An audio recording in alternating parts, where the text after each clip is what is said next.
Welcome, everyone. I'm Tracy Fitzpatrick, and I'll be your moderator today. Thank you so much for joining us here at Netcom Learning, a market leader in promoting lifelong learning, training, and talent development solutions. We are very excited to host today's event, Cybersecurity Masterclass, Top IT Cybersecurity Certifications to Get in 2025. Presenting today's topic is Logan Hillard.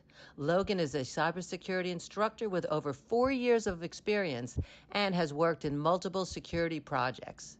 He has successfully delivered numerous corporate training to date for various clients across the globe. Now, please bear in mind that this is an overview of a very robust topic. We offer a collection of technical and business courses that can be tailored to your specific requirements. If you are interested in a further discussion, you can make an appointment with our learning consultants through our website at netcomlearning.com. Today's session is also being recorded, so you'll get free access to the recording in the next 24 hours via email. Netcom Learning helps customers build innovative learning organizations by achieving a smarter workforce, adapting to change, and driving growth. We do this with a broad catalog of offerings, developing customized learning plans, and our global delivery capabilities. Since 1998, we have been empowering organizations with our managed learning services to help them reach optimal performance results and address challenges. We do have 9 practice areas in which we specialize. They encompass people, process, and technology training. And today's presentation is from the security practice area. Netcom Learning offers a comprehensive training portfolio of courses for the topic being covered today. Our upcoming classes include various trainings on the given courses. You can also access a variety of marketing assets, such as the free training and blogs, by clicking on the available event handout. These offerings can be found with a simple search on our website at netcomlearning.com. This masterclass is designed to equip security professionals with the essential expertise and innovative techniques required to navigate the dynamic cybersecurity landscape of 2025. As vital contributors to this field, you'll explore advanced tools and best practices to fortify your organization. In this session, we'll guide you through the most valuable certifications shaping the industry next year, helping you stay ahead of the curve and boost your career prospects. Now, I would like to give you a quick overview of the logistics before we get started. To begin with, you do have the option to view in full screen by clicking on the full screen button on the right side of the GoToWebinar viewer. Simply hit the escape key to exit the full screen. Everyone has been muted except for our presenters. Feel free to submit any questions you have for the presenters here in the questions pane, and we will address them at the end of the session. And to get the best out of today's events, we've included the slides, courses we talk about, and marketing assets in the handout section of your GoToWebinar viewer. You may refer to them at any time to get a better understanding of today's topic. And we do realize that some of you may have to leave early and want to let you know that as you do leave the session today, you will be presented with a short survey. We would like to request for you to take a quick moment to participate in that survey. Your feedback really helps us understand your learning experience and improve our future sessions for you. The survey answers are measured on a scale of 1 to 5, 5 representing outstanding and 1 representing poor. And now I'd like to pass this over to our trainer to present today's topic. Hey, Logan, thank you so much for joining us today. Welcome to this cybersecurity masterclass with Netcom. We're going to be covering top IT cybersecurity certifications to get in 2025. So if you're looking to get some cybersecurity certs sometime soon or into the new year, this is going to be a good place to figure out what those certs are and which ones to get in which order. We'll give a breakdown on that. Discussing the agenda. We're going to go basically do a quick overview, very quick overview of the current cybersecurity landscape. That is how the world is at the moment in terms of cybersecurity.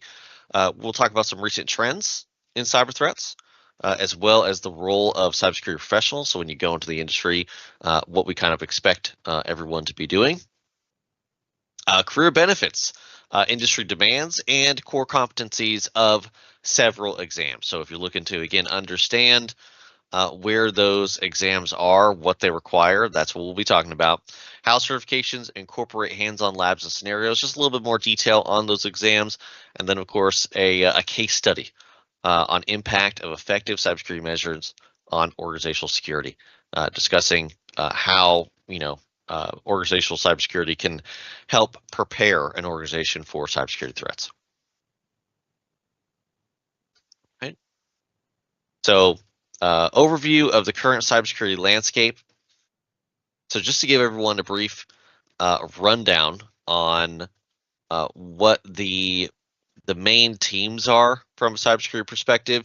Again, internally, these teams are probably not going to be described this way, but when you think about someone's position, someone's role at a company from a cybersecurity perspective, they normally are in one of two boats. They're either on the blue team or on the red team. Now, most cybersecurity experts, most people that you hear that are in cybersecurity are going to be part of the blue team, right? These are the defenders, SOC analysts, even people like systems administrators, network admins, cloud administrators, um, even roles such as like threat hunters on the blue team side.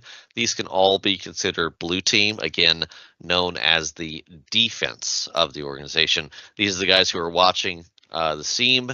They're watching the alerts coming in from all the real world attacks, and they're trying to mitigate threats as they happen, right? Trying to determine what false positives there are, if any of those alerts are true positives that they actually have to respond to.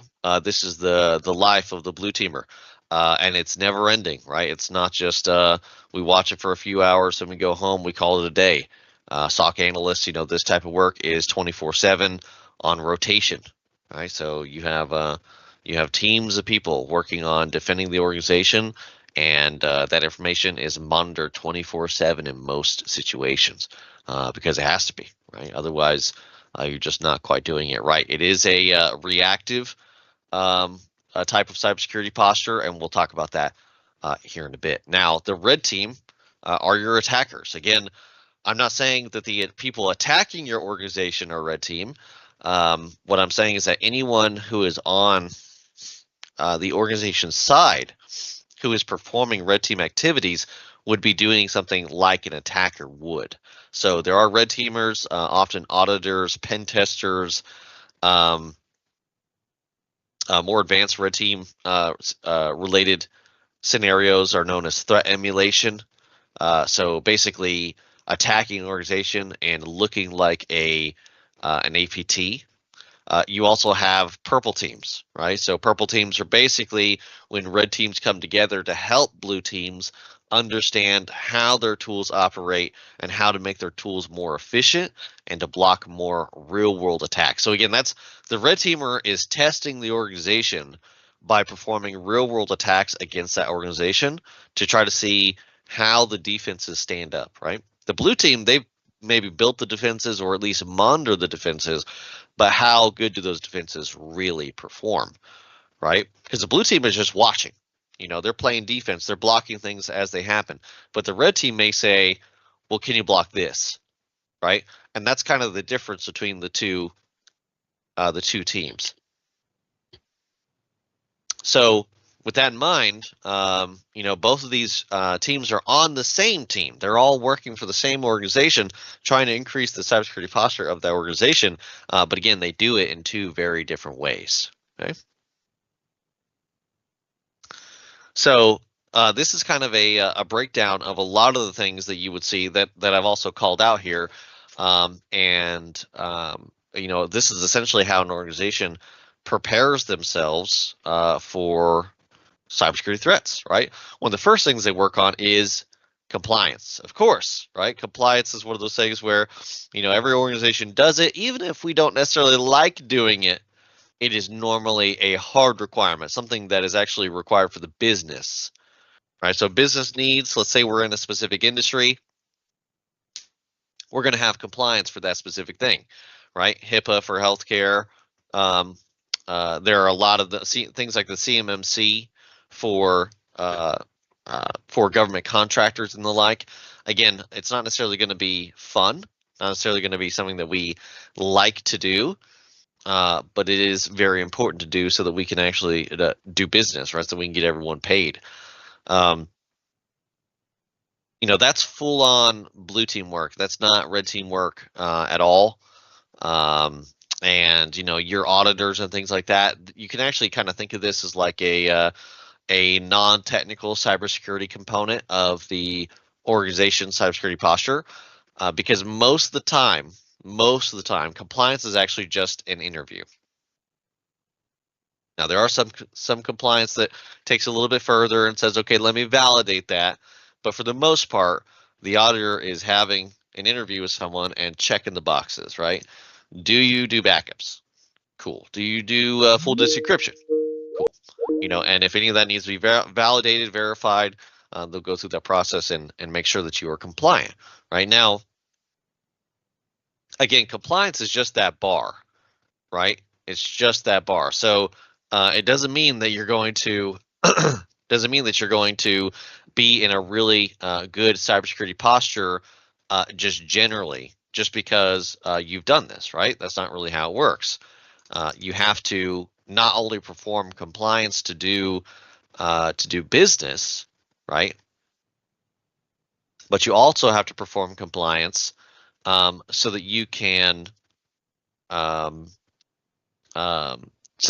meet that bar, meet that level of requirement. Again, the CMMC, for instance, is one of those pieces of compliance that is not going to be necessarily easy. But again, the things that they require fundamentally are not really the same things that like a red teamer would recommend for an organization. It is still kind of, I don't want to say a joke. It's headed in the right direction, but it is, again, it's that bar. If you think of the Olympics, right? Think of the high jump. If the high jump was always set year after year at like, a certain height, like, call it 15 feet or something, every high jumper would be able to do that, right? Without too much effort. And so it wouldn't really be a very good validation for where the best teams are at, where teams who are taking cybersecurity seriously are actually going to get to. So compliance is that bar, but if you really want to do cybersecurity properly, you need to be clearing that bar and then some. Okay, so compliance is really just a business requirement, and in my opinion, is not an actual valid way to determine cybersecurity posture of your organization. Just because you are compliant does not mean you are secure. And again, I think that's something that a lot of people get wrong. And the only reason that I know this is because I've done red team in my past, right? Because I've seen pen testers and I've interacted with pen testers before on what's actually a good idea and what we need to be doing. When you understand the attack, it's a lot easier to prepare the defense.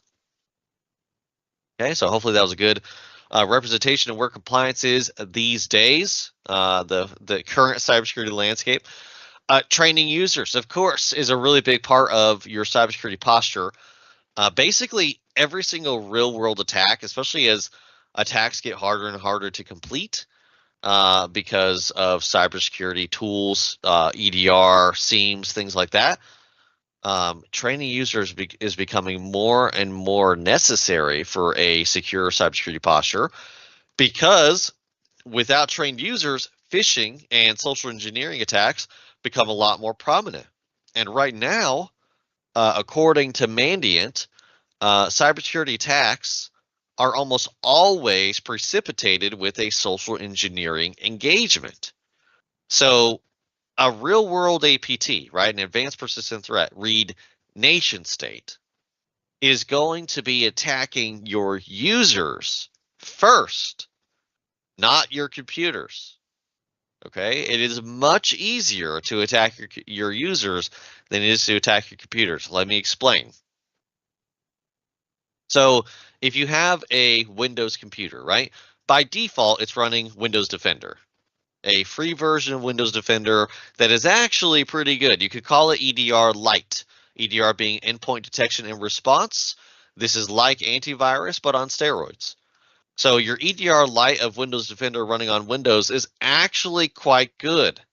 So if you're just throwing exploits at that type of endpoint, it doesn't mean that it's just going to pop and you're going to take over the machine. It doesn't work that way, right? What you'll likely have to do is to get a user to click on something, either via an email, a text message, maybe a Slack or a Teams message or something like that.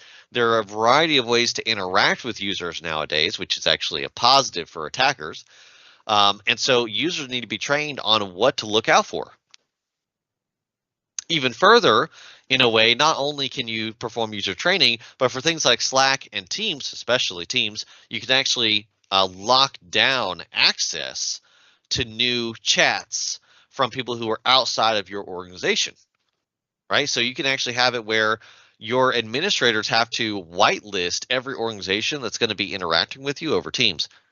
That's pretty uncommon. Not everyone does that. Most people don't do that, but it's a great idea. You know what I heard someone else do the other day? I had an instructor telling me about this organization, and he was trying to send them emails for like a week, and they obviously weren't going through. Nobody was receiving it. So he called them up and said, "Hey, I'm sending you guys emails. I'm getting bounce backs, and bounce back being that the email says, hey, it's not getting to the other side." And he found out that they were whitelisting email domains. So if they had never interacted with you before, they did not allow you to interact without approval via email. That is extremely uncommon, very uncommon. And honestly, if you're doing that with your organization already, you're doing good. That's a great thing to be doing, because again, how do you get around that? You'd have to spoof an organization or take over a target's email from an organization that your actual target organization has already approved and whitelisted. That is a much more complicated methodology, much more complicated. So when you talk about training users, and I guess this actually might lead a little bit more into cloud administration when it comes to Teams policies and things like that in 365. But when it comes to users and access to those users through things like Teams, Slack, and whatnot, locking those pathways down, locking social engineering down to very specific, to only a few different avenues, to breaking that kill chain, really, is extremely important in this day and age for a organization to fully grasp and maintain their cybersecurity posture. Again, what's known as a blacklisting or block listing is just not really conducive to cybersecurity posture these days. Now, again, it makes it easier to do business, but it makes it harder to keep your organization secure. Okay. So don't try to do that. Don't try to do that whitelisting. Don't try to do that allow listing unless you have someone monitoring that, every single day, right? Because again, sales tries to send a new email to an organization. It doesn't go through. Why? Because it's being blocked, right? That would then have to be allowed after maybe going through like an approval process or something like that. It all kind of depends. Okay. Now, again, you may have systems, network administrators. These people might actually be the brains of the operation, kind of building, maintaining, architecting the environment. Of course, they're going to be very important when it comes to cybersecurity posture. They're going to be the types of people who are hardening endpoints, talk about servers, the laptops, the desktops, all those things. Hardening of those machines. Network administrators will be segmenting the networks from each other, right? Making sure that they're not just all one big flat network for attackers to gain access to. Let's have a quick conversation about that. If anyone remembers WannaCry, one of the really prominent ransomwares from the early 2010s, mid 2010s actually, 2015, 2016. If anyone remembers WannaCry, WannaCry was used and abused via the SMB version 1 vulnerability known as Eternal Blue. This is one of the exploits that was leaked through the NSA's TAO, Tailored Access Operations, which is basically the NSA's most prominent team, most competent team. And at the time, they essentially had an exploit that allowed them to access any computer in the world as long as they were directly connected to it on the network. So if they were on a network and your machine was too, they could take it over instantly. And they had that, back in, well, we actually don't really know, 2013, 2012, something like that. So that got leaked in 2014 or so. It then got repurposed by malware teams, especially we think that a lot of the attacks came from North Korea, especially a lot of the WannaCry attacks. And WannaCry became extremely effective, utilizing the SMB version 1 vulnerability to spread throughout environments like a worm, is how those malware types are called. And worm malware is essentially automated malware. So it targets other targets on the local network, and that is why segmentation is so important. Again, if you've never really been told that, you understand the segmentation is important, but you don't know why. It's because automated malware can move and pivot from one machine to another, and when that happens, not only is the one machine going to be crippled, but potentially every other machine that is connected to that environment. That is why network administrators and segmentation are so important. Okay. So you also have reactive SOCs. We kind of talked about this briefly when talking about the blue team and your SOC analysts. But a reactive SOC is very different from a proactive SOC. A reactive SOC is what a lot of people think of when they think of a SOC, a security operations center. And what that means is basically when they see the threat, they respond to it. Right? So threat comes in, alert comes in. They validate, is it a false positive or is it a true positive? Is this real or is it not? If it's real, we need to respond to it and actually do things. If it's not, no worries. Just, delete the alert and move on with your life because it's not valid. So that is a standard security operations center scenario, and that is not, abnormal in any way, right? Makes sense? So a reactive SOC is kind of the normal scenario.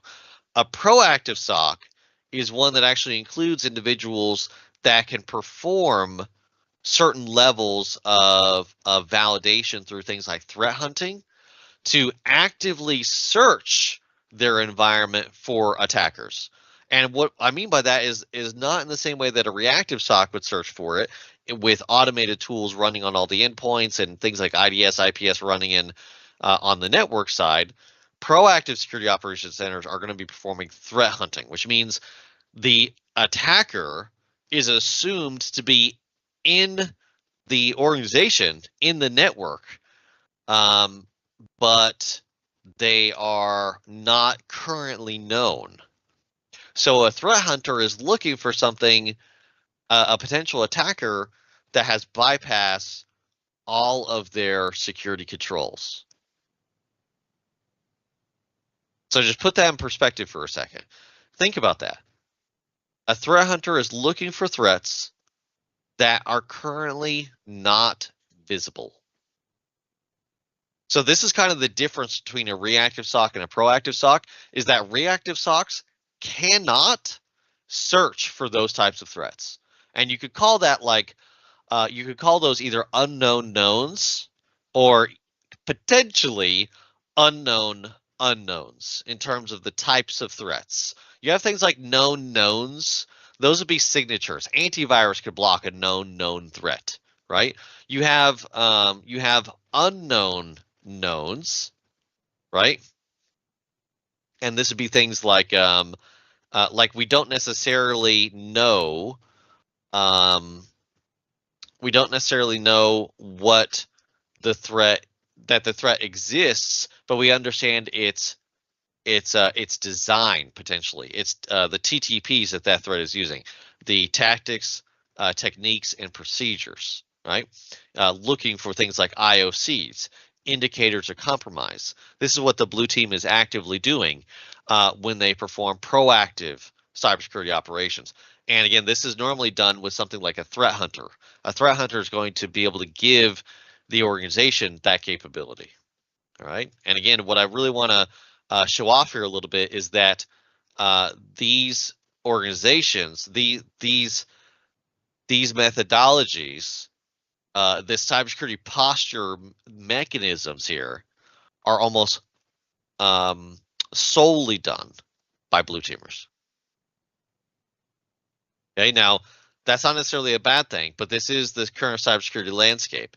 And the reason why I'm bringing this up is because blue teamers are good at their jobs. Okay, they know what they're talking about. I know some really good ones.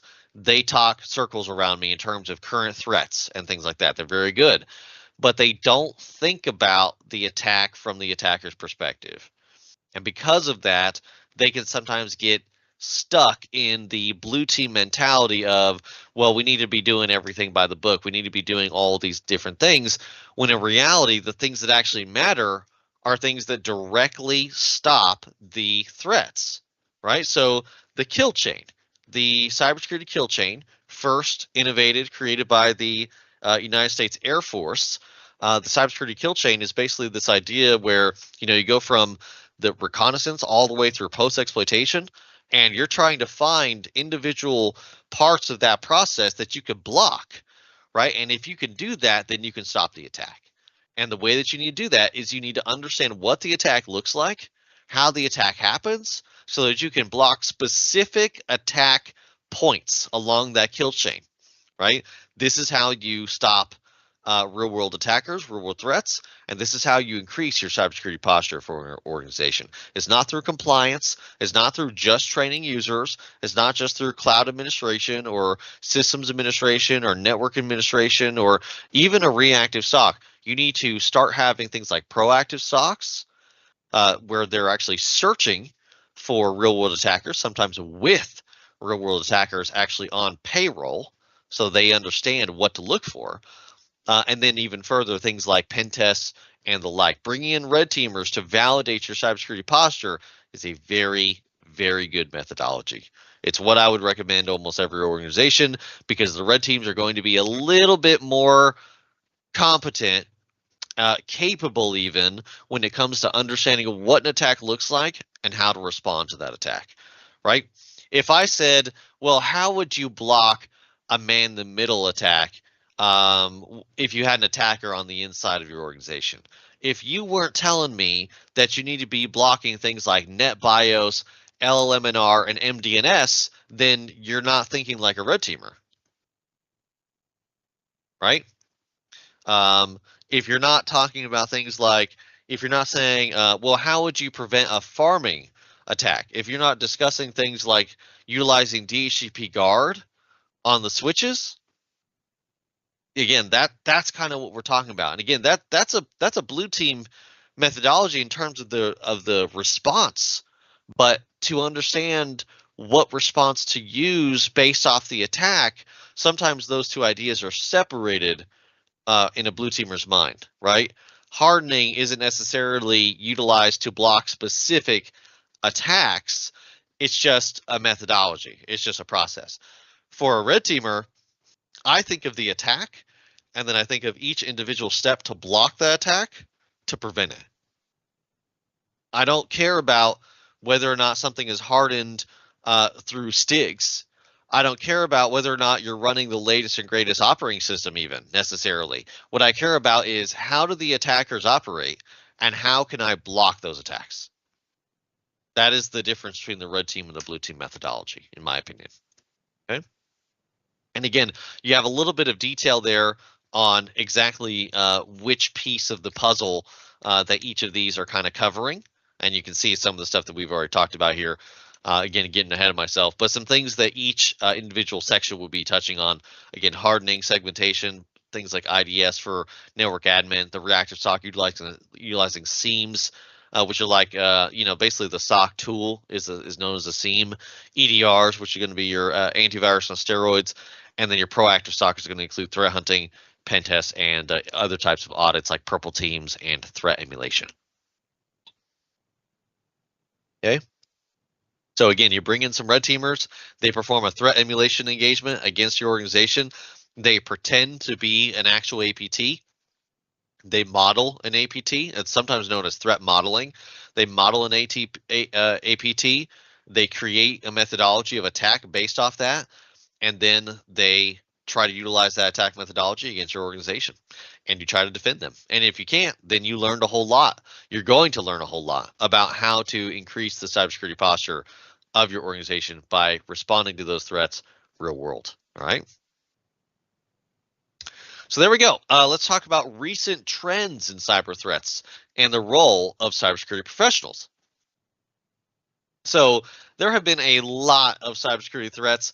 I was just going over some that had happened recently. And as far as I understand, I think XC Utils was technically last year now, but it's still such a big deal that I keep bringing it up. And eBury, there's a new kind of dump of data that did happen at the beginning of this year. I think it was either February or March, but this backdoor has been spreading since 2009. Okay. So let's talk about each of these individually. This one, actually, I had this slide ready to go, and I had to update it to include the new CUPS vulnerability that is an RCE. Okay, so if you haven't heard of CUPS, it is basically Linux printing.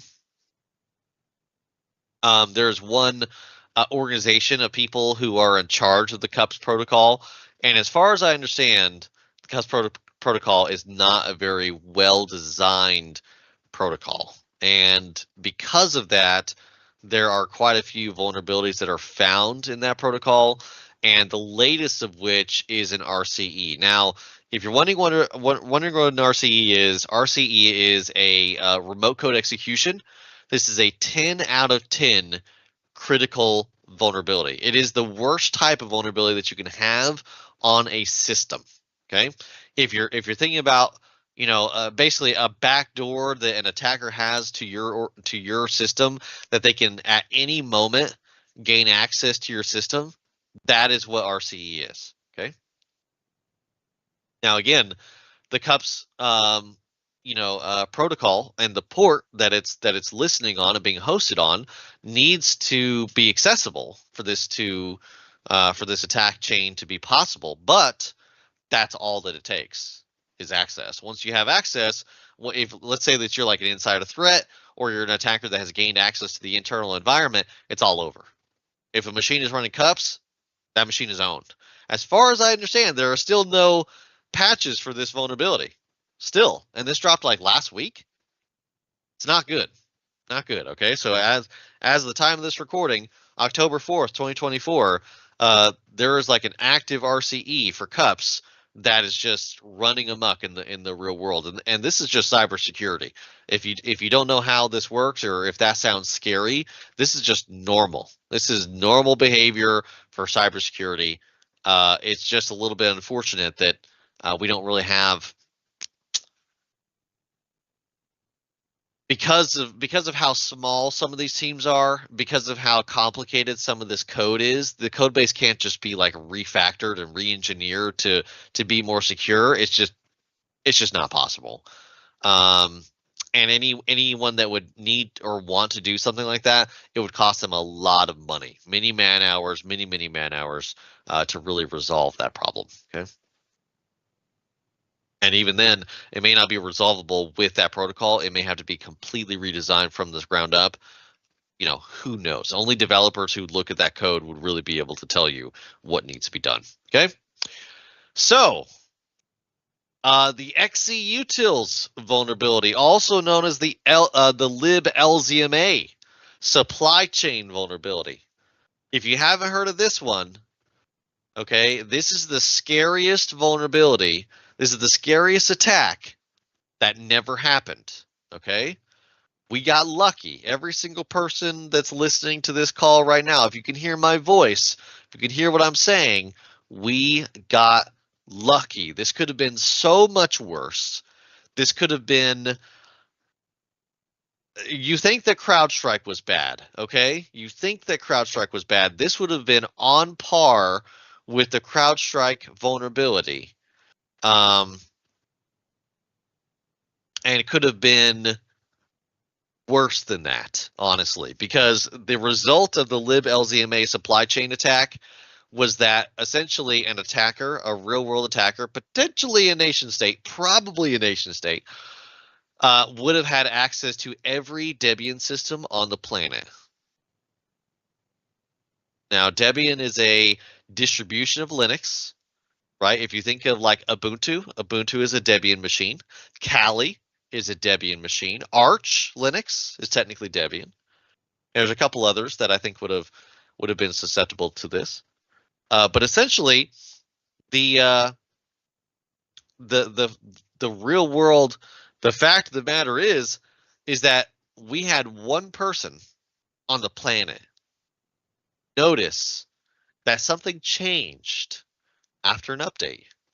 So there is a patch pushed, an update pushed by a real developer that had been working on the project for a few years. Okay, not for years and years and years, but a couple of years, like about 2 years. This researcher, this developer, had been actively helping the XCutils team to try to gain access to this repository to make updates, to patch it.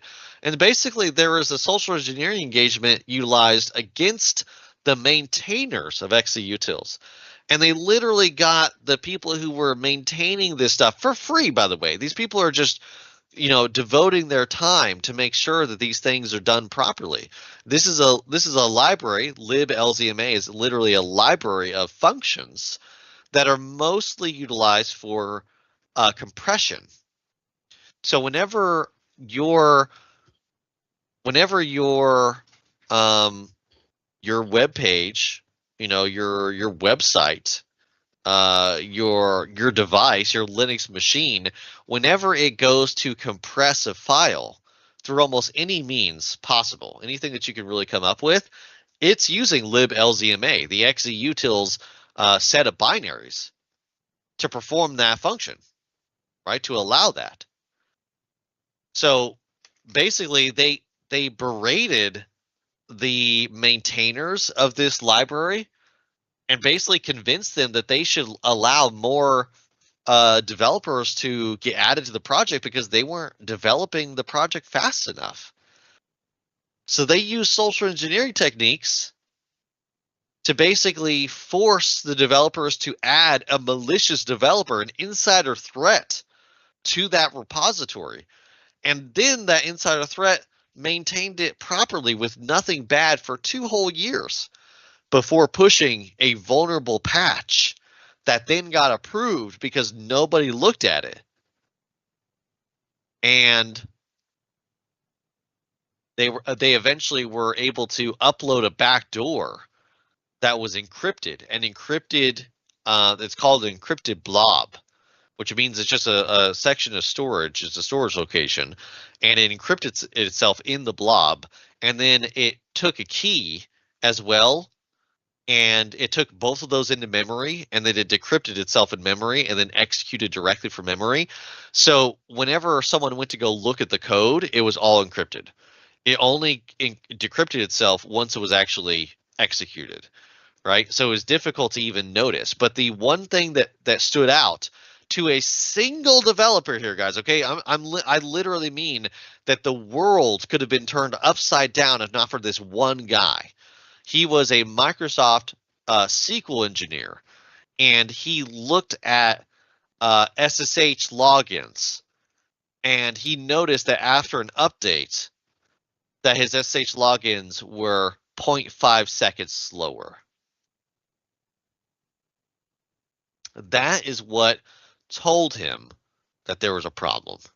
That is what actually led him to finding out that there had been a malicious update push to liblzma. 0.5 second slowdown in SSH logins. That's it. That is the only thing that stood between a worldwide backdoor getting pushed to every single device and not. And again, this is the type of thing that scares me to the point that I have to say, like, well, how many other times has this happened? Right? How many times? We literally don't know. We don't. We have no idea. So just when it comes to supply chain vulnerabilities, it actually makes sense these days to start performing like validation of the dependencies. I think it's just called dependency validation. And one way you do this is what's known as with unit testing. And basically, unit testing is every time a change happens, validate the change, right? Look for performance degradation.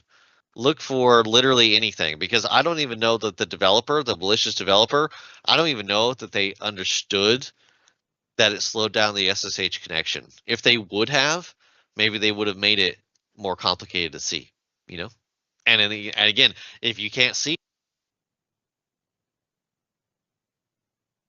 if it doesn't have any obvious um, things to look for, any obvious indicators of compromise, what do? How do you find it? It's not that easy, right? Let's go ahead and move on to eBury. I could talk about XEUtils all day. The eBury backdoor, again, is likely an APT. And what's hilarious about eBury is that the malware is so old, right, 2009, and they've been finding versions of it since then that literally it's being developed. Like there is a DevOps workflow pipeline designed specifically for the eBury malware. Okay, and what I mean by that is like you can tell that there's a repository because the data, the binaries, the files are constantly being updated. Every time they find a new one, they reverse engineer it and they compare it to the old ones, and they can see that small incremental changes are being made to the code. So there's a code base somewhere. There's a group of developers working on this malware. They're versioning their malware. It's like version 2.38, and you're like, what? This is just like it's like an organization just developing the malware slowly over time, making it better, making it harder to see, right? And it spreads through a variety of means. The reason why eBury is so interesting is because the TTPs, the techniques, tactics, and procedures of the eBury malware to spread from one device to another constantly is in flux. So it's difficult to detect how it determines how it goes from one thing to another. Very, very difficult. And the problem is that the way that it opens up its back door is with OpenSSH, which is extremely common, right? Having SSH open, it doesn't look weird, right? So it blends in. And of course, what does it do? It doesn't actually really do a whole lot in terms of malicious nature. What it does is it adds your device to a botnet. And the botnet allows them to do things like DDoS. Of course, they could probably do more than that, but they're not really using it to like steal information, as far as I understand. They're more using it for other capabilities on the internet, like DDoS, so they could take down targets. They don't need they don't need you to send a whole lot of data if they have millions of devices. And I think as far as eBury goes, I think the botnet has been fairly large in the past, with millions of devices owned at a single time. Okay, very interesting things going on there. The MGM Grand hack. You guys probably heard about this one, but if you didn't, this was social engineering through and through. Just like we were talking about in terms of social engineering, it is probably one of the most common tactics that real world attackers use, especially APTs, to get in your organization. And how did they break through this large company that makes millions of dollars a year, probably hundreds of millions of dollars a year? How did they get through their cybersecurity posture? What did they do? Well, there was a vendor that was interacting with MGM Grand, and the attackers knew this. Somehow, some way, they knew that that this vendor was interacting with them directly. Okay, they knew it.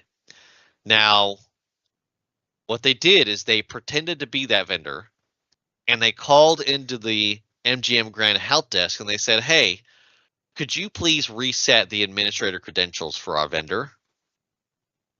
And MGM Grand help desk said, "Oh yeah, no worries, totally, will do." They reset the credentials. Those creds were administrator credentials. They used those credentials to log in. They then gain access to MGM Grand's environment.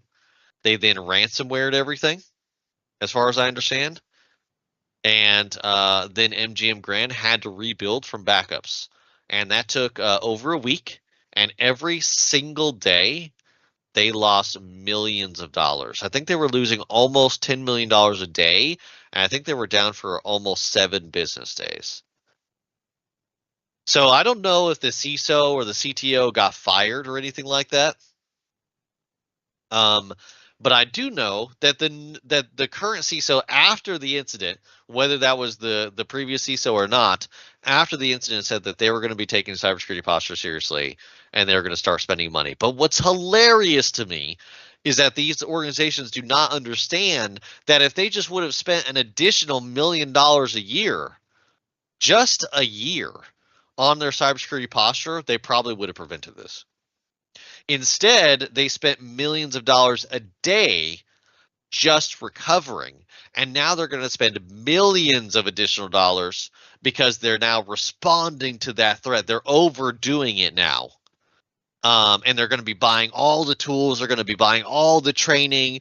Everything's going to get greenlit, and that's cool. But if the organizations, if the real world, if we as cybersecurity professionals in the in organizations that we're working in can help our organizations understand that if they just spend the money now, if they just make the changes up front, they won't have to spend all those monies on the back end to recover, to get to a better cybersecurity posture. That recovery costs a whole lot of money because now people are scared. Right now, people are saying, "Oh, we need to do everything," but where was all that before? Why weren't they training their users? Why weren't they validating, password uh, flips? Why weren't they doing any of that? That's such an obvious thing that the help desk should be doing. Whenever they're giving out credentials like that. But again, without proper training, even the IT team is susceptible to a social engineering engagement like that. So again, very important to understand how real world social engineering is and how it can be used effectively to cripple an organization, even one that makes hundreds of millions of dollars a year. I think they make that much money. It might just be tens of millions. Either way, it's a lot of money. Okay, if it's on the strip, if it's on the Las Vegas strip, they're making good money. So this is just one of those things where it's difficult for me to I feel bad. I feel bad for all the people that had to deal with it. I feel bad for the cyber people that had to come in and clean all this up. The IT people that had to, the architects that sat in on all these calls and said there might have even been people saying, "Hey, you need to make changes." And MGM Grand was like, "We'll do it later. It's fine. It won't hit us. We won't be affected. Who cares?" And then they get owned, right? And there's nothing they can do about it. When you don't take cybersecurity seriously, you are at the behest, you're at the whim of attackers. And who are these attackers? You don't even know. They could be nation states. They could just be randos. They could just be people in basements. You don't know. You don't know what your attacker is going to do. Whenever they target you, you don't know what their intentions are. So again, just spend the money up front, get the cybersecurity posture as needed now. That way you can prevent the attack in the future. Now, it's not going to prevent everything. We may not even be able to prevent APTs from gaining access to our environments. That might be true. We do not know how they operate. Again, you're talking about people like the NSA and Russia's I forget RUG or something like that. And then I don't know the Chinese name for their organization. India is also up there. They also have large hacking groups. There's quite a few nation states that are involved, to be honest. North Korea as well, of course. We don't know everything that they're capable of. We don't know everything that our organizations are capable of. We definitely probably don't know everything that things like Russia and China are capable of. So it's good practice to say we don't necessarily know how good they are, but everyone else we can stop, right? Basic social engineering attacks, we can block those. Okay, just through a little bit of user training and a little bit better cybersecurity posture. Now, CrowdStrike, this one, though it's not directly like a cybersecurity incident, it is similar in that, how do you say? It is similar in the way that CrowdStrike is done. Okay, so whenever that update got pushed, there was no methodology to make sure that it didn't bring those machines down, right? And from a cybersecurity perspective, that's kind of like DevSecOps in a way, where whenever something gets pushed, it needs to be validated. You can't just push changes to your environment. You know what I mean? So from a DevSecOps perspective, there was a big failure. And I don't know how possible it would be for a client of CrowdStrike to really do that on their own. But at a minimum, CrowdStrike did not have the necessary methodologies in place to validate whether or not an update would break your machine. And so we ran into a problem where one update crippled entire industries. And we're not talking about like a couple $1 billion in damages. I think we're talking about tens of billions, maybe hundreds of billions of dollars in damages from an update to EDR. That's all that it was. Just one update, right? Now, again, who's at fault? Was this a CrowdStrike problem or a Microsoft problem? I am not the person to ask about that, okay? But I guarantee you that they're going to figure it out in court. Yeah, it's going to be one of those scenarios. It's going to be a crazy scenario, okay? Anyways, the dread of that gave me a hiccup, just a singular hiccup there. I can't imagine having to go through that process and having to figure out who's to blame. And then once they find out blame, of course you're going to owe people money, right? And then they're going to say, well, how do we fix it now, right? How do we make sure this never happens in the future, right? People are legitimately saying we need to move off of CrowdStrike. But the thing about that is CrowdStrike is number one. They are number one. That is a fact. I mean, again, you can create your own EDR company and go up against them. Good luck. But these guys have NSA ties. They understand how attacks really happen. They care about cybersecurity. It's just a fact of the matter. And a single update failure does not change that fact. So again, if you want the best, you go CrowdStrike. Period. So cybersecurity is hard, is what I'm trying to say. Okay, even the things that are supposed to be blocking attacks are causing failures and difficulties for us on the blue team side. Okay, pretty wild, eh? So let's talk about the role of the cybersecurity professional. Whenever you go out into the industry, I want you to start thinking of yourself as a cybersecurity arbiter. All right, and what I mean by that is a cybersecurity arbiter, someone who's going to go interact with cybersecurity in a very specific way, right? They're going to be advocating for cybersecurity. They're going to be telling people in leadership. They're going to be updating their teams. They're going to be telling their managers. They're going to be telling their friends, their family, right? It's not just at the organizations. It's the people around us too, right? I mean, a lot of people know I'm in cybersecurity. I have a friend that lives right over there, physically a couple blocks down. And less than a year ago, they got scammed out of $22,000 by just a social engineering scam. And I can't tell you how upset I was that not only that happened, but that they did not think to talk to me, right? I would have told them right then and there that was obviously a scam.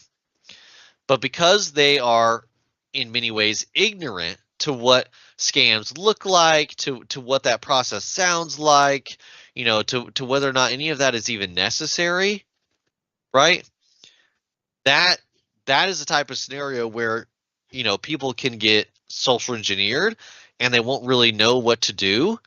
But it's just it pains me because I could have told them, right? 22,000, that was all of their savings. It's scary, right?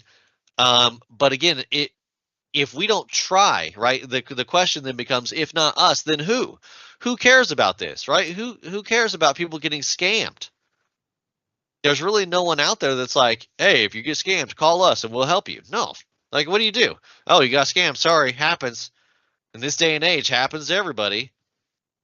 That's not really a great outcome. You know what I mean? So whenever we start to, understand cybersecurity things that are happening in the real world, we kind of need to take that on a little bit, in my opinion, and become cybersecurity arbiters, people who try to combat cybersecurity ignorance, right? Because that is fundamentally what leads to incidents: is ignorance of cybersecurity methodology, cybersecurity, everything, right?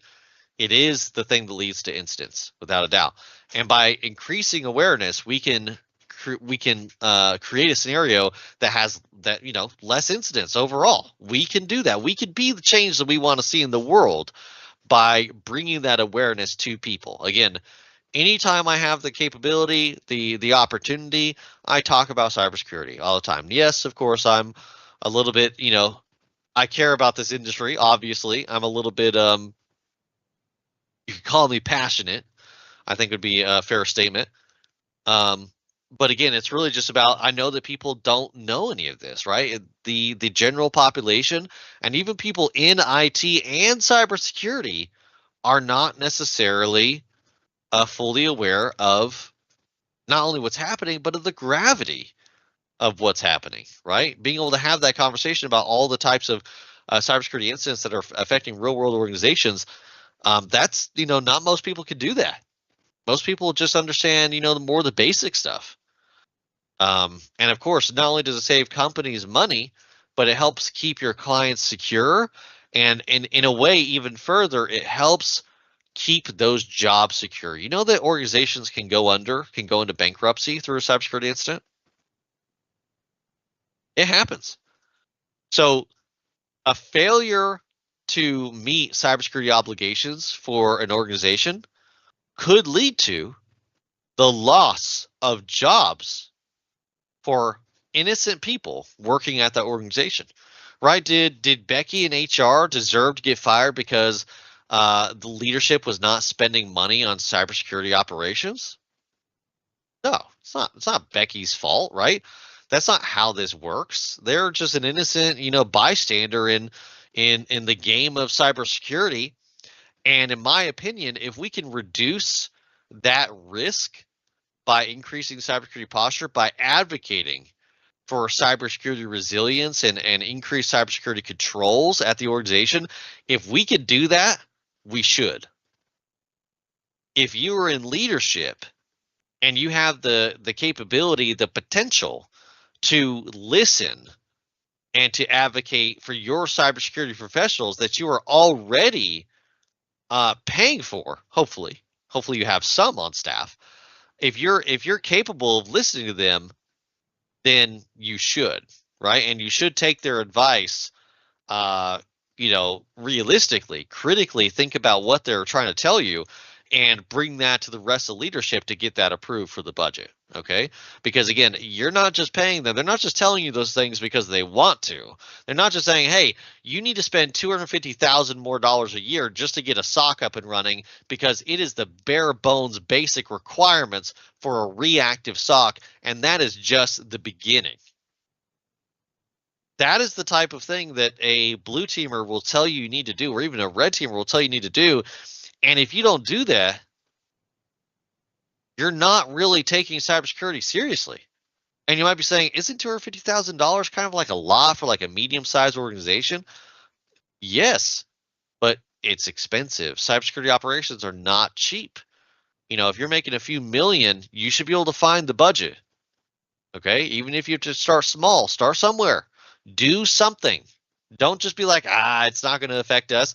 Those are the types of organizations that are going to get hit, and then you're going to get ransomware, and then it's going to be on you, right? Especially if you're in leadership, if you're a CISO or a CTO, and you're the one making those decisions in writing that we don't need more cybersecurity controls, that we don't need to be securing our organization, increasing the cybersecurity posture constantly over time, performing defense in depth. If you're saying no to that, and then you get owned, who's going to be the one who's going to be losing their job, right?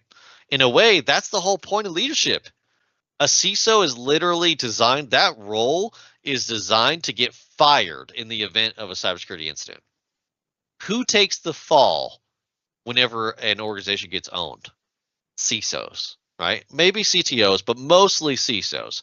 That role specifically, if you talk to, I saw this, they were asking similar questions, and it was this group of cybersecurity professionals preparing for the CISSP, of which I have, and the most of the people in that community, they all said it's the CISO's fault. It's not the blue teamer. It's not the red teamer. It's not the systems administrator. It's not the auditor. It's not the compliance expert. None of those people are to blame. It's leadership that is to blame when things like this are not pushed. So again, if you want to point fingers, if you want to point blame, the only location to point that to is leadership. You can think about that in two different ways. Leadership is not approving things. That's their fault, okay? Or cybersecurity professionals are not even making recommendations. That is also leadership's fault because they are not hiring properly. It all comes down to leadership. So again, this is not one of those things where, and I fundamentally agree with this wholeheartedly. This is not one of those things where, oh, blue team let in an attacker, it's their fault.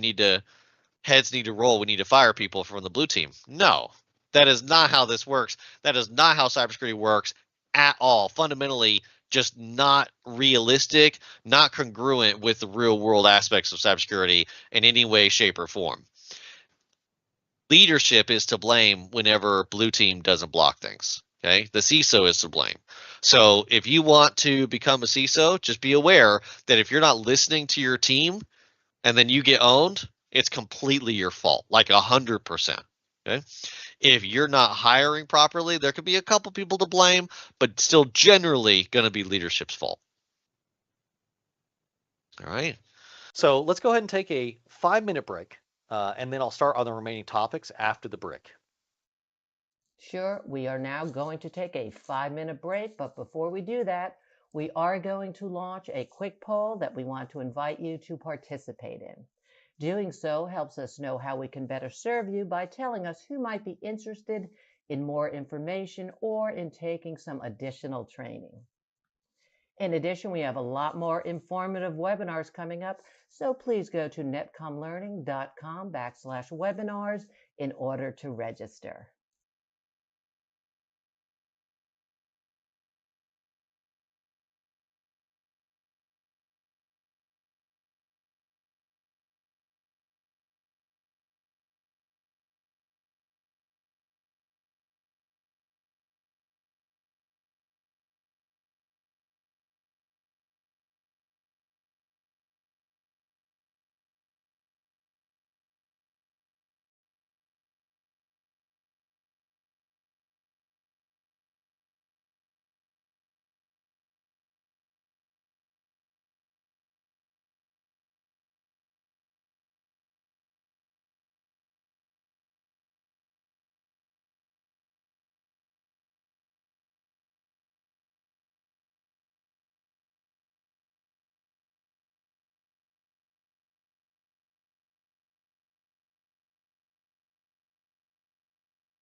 Welcome back, everyone.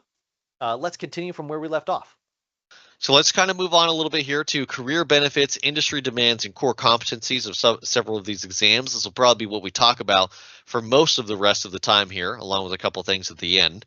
But a lot of the government industry stuff specifically has some hard requirements on certifications. One of those major ones that most people have probably heard of is Security Plus from CompTIA. There are DoD standards that are required. Basically, if you want to get a certain job, you have to have these certifications. It is a hard requirement, not like you probably need to make sure you get it. You can't even be hired without it. Okay. So it's similar with pen test. There were CEH requirements. If you guys have heard of the ethical certified ethical hacker from EC Council, Pen Test Plus now covers that, and I don't really recommend the CEH anymore. The CEH has fallen off a little bit. The EC Council basically overcharges for the exam and doesn't really bring a whole lot of value. The government still recognizes it, but they also have started recognizing other exams. And in my opinion, the Pen Test Plus is a better exam than the CEH, and it covers the same thing that the government requires for those roles. So if you get the Pen Test Plus, it's like having the CEH. Go Pen Test Plus. You won't be upset about it, and it's cheaper. Okay. And it covers the same thing. And in my opinion, is literally just a better exam. Sorry, EC Council, but again, CompTIA coming through. You have competition. Welcome to welcome to capitalism, right? You have to stay competitive. If someone undercuts you in terms of your cost and makes a better product, what are you going to do? Right? You might start stagnating. So hopefully CEH really starts updating their material so they can get back into everyone's good graces again, because it's not just me.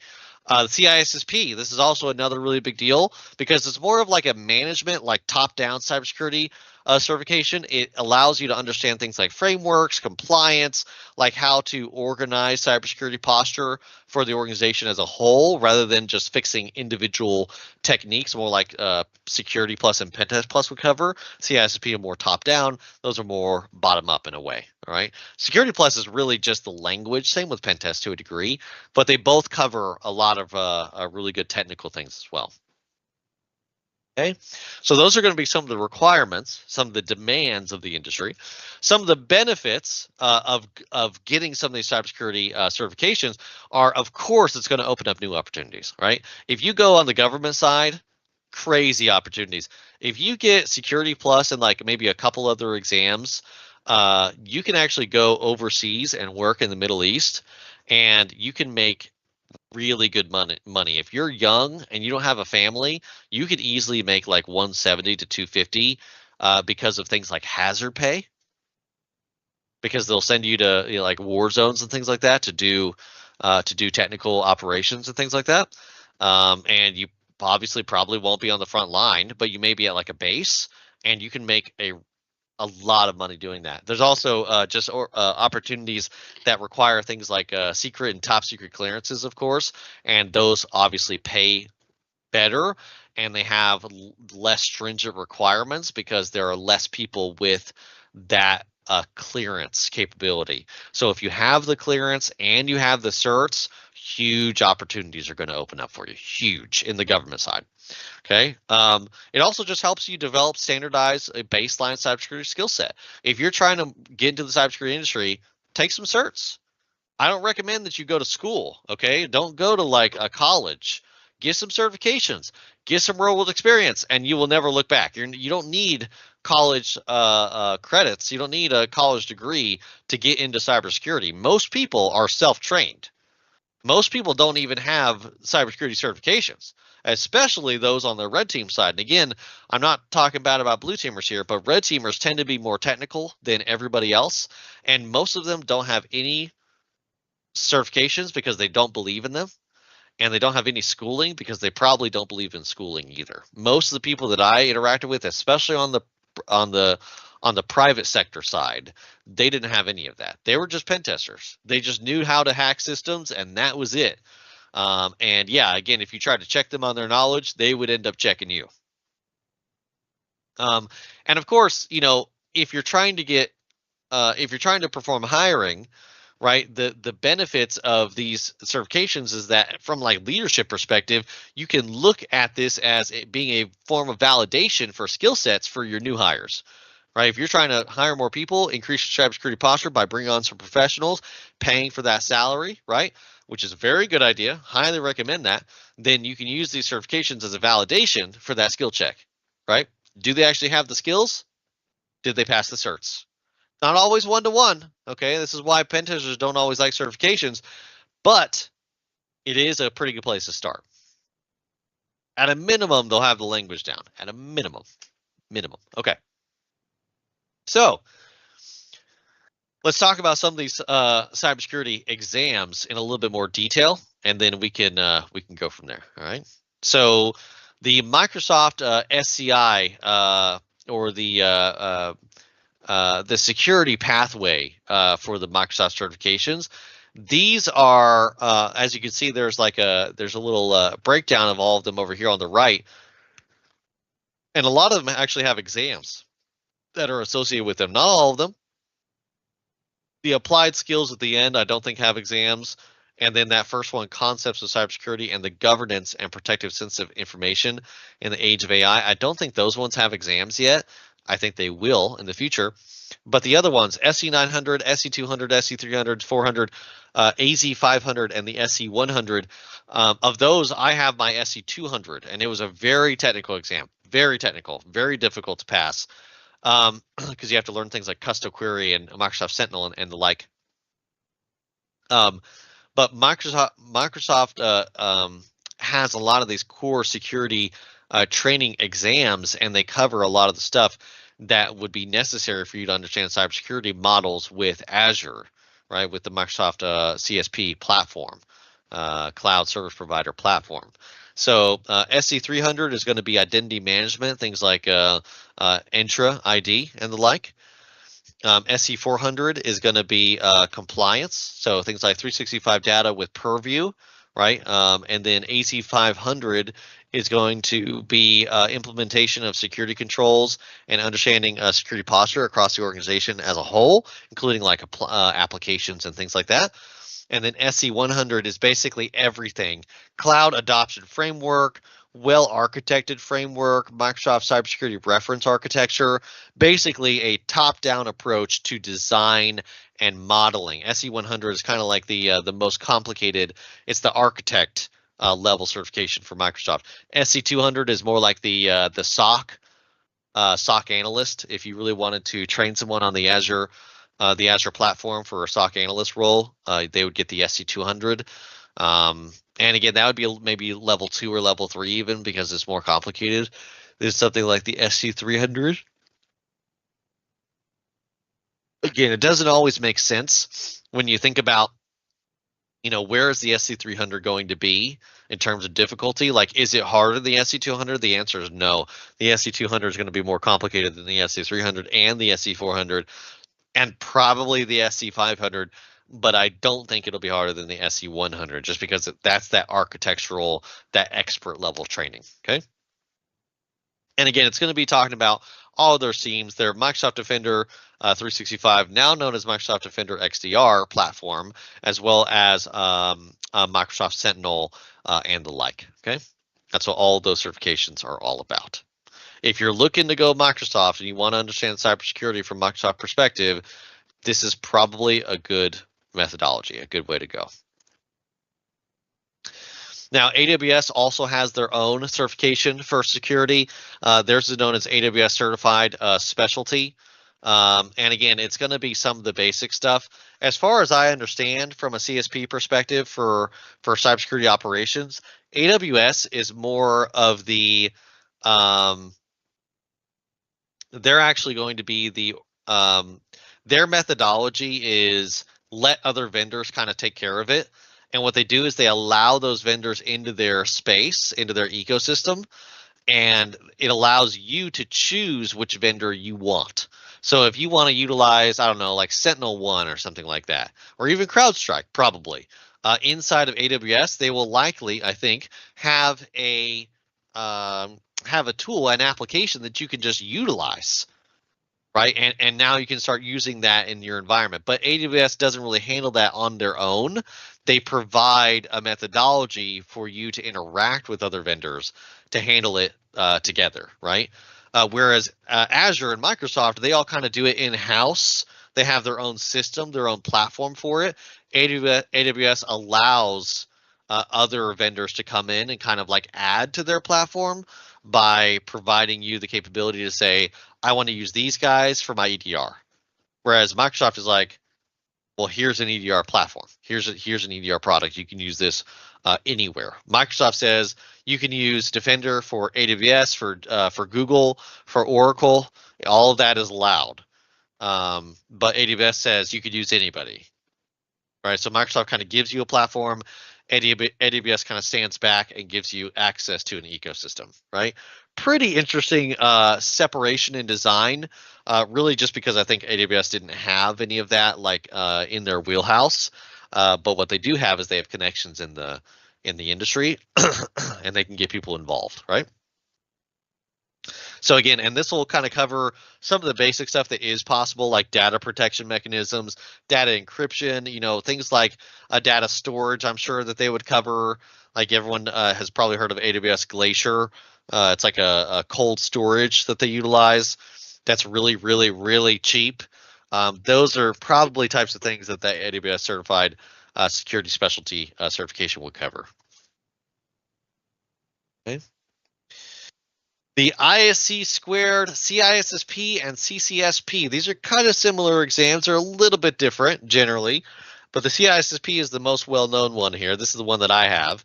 And you can see all those domains that it covers, right? Security and risk management, asset security, security architecture and engineering, communications and network security, identity and access management, IAM, security assessment and testing, security operations, and software development security. So all these domains, this is varied, right? This isn't just like one person's job. CISSP covers everything, like really a lot of the things from a cybersecurity perspective, the CISSP covers. Okay, so again, it's that top-down approach. Is that we're gonna learn everything. We're gonna be like, like a CISO with their CISSP would be a great idea because they would be able to understand the types of things that everyone is talking about, right? If they have to go and sit in with some developers, right, that's domain 8. If they got to go to talk to their SOC analyst, hey, that's domain 7. They got to talk to some of the people using Entra ID to validate, IAM and things like that. That's domain 5. So they have all of this like capability and language that they can use to interact with users in their environment, right? Their cybersecurity professionals in their environment. This allows having the CISSP gives you the language to have these types of conversations with just about anybody. Okay. And again, you can see some of the requirements there on the right. 5 years of required work experience before you can take this exam. You can't just take it. You have to like be in the industry. It's also difficult though, so that makes sense. It's ANAB accredited, which is a big deal, and then it's also US DoD 8140 sponsored, so approved by the Department of Defense. If you're trying to get approved for certain job roles, they will say 8140 on them, and you will actually have to get one of these certifications to be able to get that job. Okay. So again, very big deal. ISC squared is a really big player in the cybersecurity certification industry, and is definitely one of those industries, not one of those certifications not to sleep on, in my opinion. Okay, because I have this certification similar to the SC200, I feel like I can talk about it. A CISSP is not necessarily a super technical exam. It is much more so like a language exam. You have to know what you're talking about. If you don't know what you're talking about, you're never going to pass it. But if you have the language down, easy. Okay. That's just my opinion. A lot of people say it's very difficult. I didn't necessarily agree from a technical perspective. From a language perspective, for sure. But from a technical perspective, not necessarily. Okay. Now, again, EC Council with their CEH, they are recognized by the Department of Defense. But again, so is the Pentest Plus for, I believe, the 8140 as well. So just be aware of that. But the CEH is one of those where a lot of people know it, a lot of people recognize it. I just don't think it's as good as some of the other options. Okay, that's just my opinion. There are quite a few scenarios where um, where I have heard about people trying to like make changes to the CEH. They will hire instructors basically, and they'll say, "Hey, can you help us update it?" And then just like nothing really changes. So I think that that's slowly changing over time as well. I think they've added some new labs. So again, to their credit, they are making changes based off of what people have been saying in the industry. But again, it's going to be slow for them to kind of recover their brand. All right. Now, again, if you're trying to get a job, that may not matter, right? So if you're like, hey, I need to be 8140 approved, boom, take the CEH. It's going to be very easy on the level of like a Security Plus in terms of difficulty, which is pretty low because it's just a language exam. It's not a practical exam in any way, even though they call it the practical. As far as I understand, this is not the same thing as an actual practical exam. Something like the OSCP or the PNPT or the ECPPT from INE. There's a couple other more practical exams that are environments. You actually have to hack them and own them or defend them from the blue team side. This is just a question answer, A through D. Okay. Now, Cisco also has their own implementation, Cisco CyberOps Associate, and this one again is from Cisco. So a lot of their stuff, they've been releasing more and more cybersecurity stuff lately for free. And I don't know, this one I don't think is free, but a lot of the training, all the training for it is. So if you want to do some like free cybersecurity training, Cisco is hosting a lot of stuff on their website that's absolutely completely free, which is kind of cool. Does it mean that it's good? It's pretty good. It's just it's not best in field, best in class, or anything like that. But it is interesting. Again, feel free to take a look at that one. I think less people are kind of in the know about the Cisco certs than they are some of the other ones. But it's good to understand kind of the lay of the land when you start to go look at, what certs can I even go for, and how well known are they? I would say this one is probably towards the bottom in terms of being well known. Okay. Same with the CCNP. I think this one is probably more well known than the other one, and it covers some more common threat vectors and things like that, like VPNs and encryption and the like. Securing the cloud, content security, stuff like that. So it is kind of interesting, some of the stuff that they cover for sure. CompTIA, of course, right? 8570 for the CISA and the CISP Plus. These are both 8570 approved with the government, which is a really big deal. So if you need that requirement for the DoD, then CompTIA, CISA, and CISP Plus or CASP are both really good options there. CISA is basically your Security Plus, but your blue team version of it. Security Plus is more just like cybersecurity language, but CISA really covers like blue team, real world blue team stuff like logging, understanding how to read logs, understanding how to perform threat assessments, management, risk mitigation, all the blue team related stuff that you would expect. That's what the CISA Plus is going to be covering. Okay. Really good certification from CompTIA. If you're trying to be a SOC analyst, this is what I would recommend you start with, because again, it really breaks down and helps you understand the language of that role of this industry. And here's just a small tidbit on all the options here in terms of all the payment scales and the types of jobs in the government. You have these. They are referred to as like categories and specialties and position levels.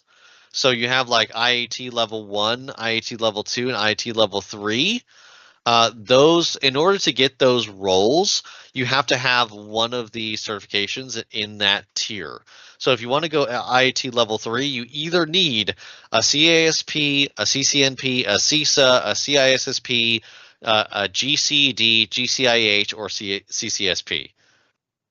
And that's kind of just how it goes. right? And you can see that like the CISSP is actually really well compensated. If you have that, you can go for like level 3 pretty easily on both of those. Doesn't necessarily mean that that's difficult, but that's just kind of how it works. Is once you understand the certification that you want to get, or really the role and the certs that are required based off of these approved baseline certifications, then you can really determine like what you need to do for your career, right? So this is a really good way to understand, like especially when you're looking at those DoD roles or even DoD like government adjacent roles. Sometimes they need to have this stuff too. You can start to think about it like that. This can really give you insight into which certifications you should really be going for in this industry at this time. All right, hopefully that makes sense. So how certifications incorporate hands-on labs and scenarios. Now, most certifications are mostly just, A through D question answer, right? But especially CompTIA and the like, they include a lot of scenario-based questions. These are known as PBQs or performance-based questions. These are harder. They're things like drop downs. They're things like drag and drops. They're things like, a small environment where you have to like interact with a couple of things and manipulate firewall rules. I remember this one from Security Plus where you have access to a couple different machines via the terminal, and you have to run commands like ifconfig and like show firewall rules, and then you have to see the information and say, okay, which of these firewall rules is broken after interacting with a real firewall over the terminal over CLI. And so those are the types of PBQs that you can run into. It feels very real world, and I think is a great way to really validate that you know what you're talking about. On top of the PBQs, of course, some of the material is not just going to be questions to prepare you for all the questions on the exam, of course, but it's also going to be like hands-on labs. A lot of the organizations, a lot of the training facilities have started providing hands-on labs to students now. And the whole point of that is to get real world experience, right? To go through the motions, to validate that you can actually do the things that we're talking about. Even if the exam doesn't cover it directly, they're wanting people to get more real world experience. That's the whole thing. Selling that is a big deal these days too. Definitely a really big deal.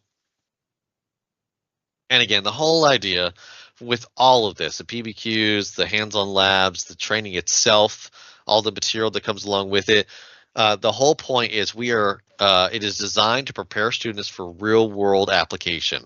It's not just about theory. This isn't college. We're trying to prepare users. We're trying to prepare students to take on real-world problems, right?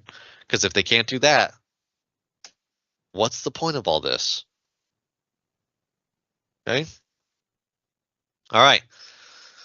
So let's talk about a case study here. All right, we may spend a little bit of time on this one, so just bear with me here because this is kind of it's a big conversation, um, and there's a lot to discuss. So I'm not sure if everyone heard about this, but this is a real incident. Happened in 2013. Target had a data breach, and it basically kicked off supply chain defense.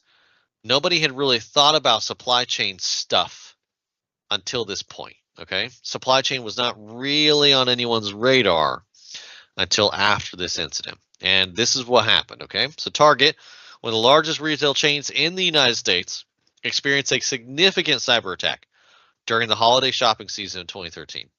The company handled millions of transactions daily and stored sensitive customer data, including credit card information, right? So that's really not that big of a deal, right?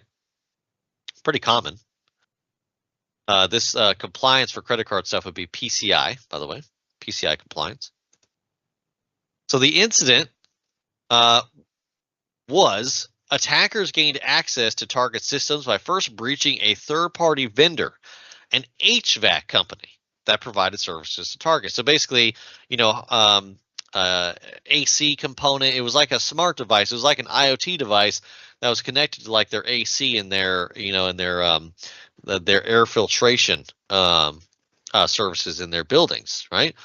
So a third-party vendor had been breached, and that third party was providing services to Target, right? Basically, this smart device, this IoT device.